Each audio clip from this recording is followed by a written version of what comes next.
ഇന്നലെ ഇന്ത്യ മികച്ച കളിയാണ് കാഴ്ചവെച്ചത്. സൂപ്പർ ഓവറിൽ ഇന്ത്യ വിജയം നേടിയെടുത്തു. ശ്രീലങ്ക ഇങ്ങനെ നാണം കെടുമെന്ന് ആരും തന്നെ കരുതിയില്ല. സൂപ്പർ ഓവറിൽ ഇന്ത്യ ഈസി ആയിട്ടാണ് കളി ജയിച്ചത്. ഇന്നലത്തെ മൂന്നാം T20 കഴിഞ്ഞപ്പോൾ ഇന്ത്യ പരമ്പര നേടി.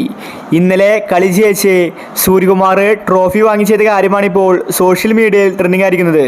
ഇതിനെക്കുറിച്ചാണ് നമ്മൾ ഇന്നത്തെ വീഡിയോയിൽ നോക്കുന്നത്. ഇത്തരം ക്രിക്കറ്റ് ന്യൂസിന് വേണ്ടി ഈ ചാനൽ മറക്കാതെ സബ്സ്ക്രൈബ് ചെയ്യൂ. ആകെ കൂടി 137 റൺസ് മാത്രമേ ഇന്ത്യ എടുത്തിട്ടുണ്ടായിരുന്നുള്ളൂ. അതുപോലും ശ്രീലങ്കൻ ടീമിനെ മറികടക്കാൻ സാധിച്ചില്ല. അവസാന കളി ഡ്രോ മാച്ച് ആവുകയാണ് ചെയ്തത്. പിന്നീട് സൂപ്പർ ഓവറിൽ ശ്രീലങ്ക 2 റൺസ് എടുത്ത് ഓൾ ഔട്ടായി. ഇന്ത്യ 5 ബോൾ ബാക്കി നിൽക്കെ കളി ജയിച്ചു. ശരിക്കും ഇന്നലത്തെ മാച്ച് മികച്ചതായിരുന്നു. ഇന്നലെ കളി ജയിച്ച് ക്യാപ്റ്റൻ സൂര്യകുമാർ ട്രോഫി ഏറ്റുവാങ്ങിയിരുന്നു. ശേഷം സൂര്യ ട്രോഫി കൊണ്ടുപോയി കൊടുത്തത് സഞ്ജുവിനായിരുന്നു. എന്നാൽ സഞ്ജു ട്രോഫി ഏറ്റുവാങ്ങിയില്ല. സഞ്ജു അത് യുവതാരങ്ങൾക്ക് കൊടുക്കാനാണ് ആവശ്യപ്പെട്ടത്. പിന്നീട് സൂര്യ അത് റിങ്കു സിംഗിനെ കൈമാറി. റിങ്കു സിംഗാണ് ഇന്നലെ ട്രോഫി ഏറ്റുവാങ്ങിയത്. റിങ്കുവിൻ്റെ തൊട്ടടുത്ത് സഞ്ജുവും ഉണ്ടായിരുന്നു.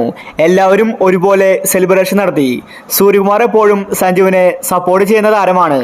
ഇന്നലത്തെ മത്സരത്തിൽ സഞ്ജു ആയിരുന്നു ഇന്ത്യയുടെ വിക്കറ്റ് കീപ്പർ. ബാറ്റിംഗിൽ സഞ്ജുവിനെ തിളങ്ങാൻ സാധിച്ചില്ല. എങ്കിലും സഞ്ജു കീപ്പിംഗിൽ മികച്ച പ്രകടനം കാഴ്ചവെച്ചു.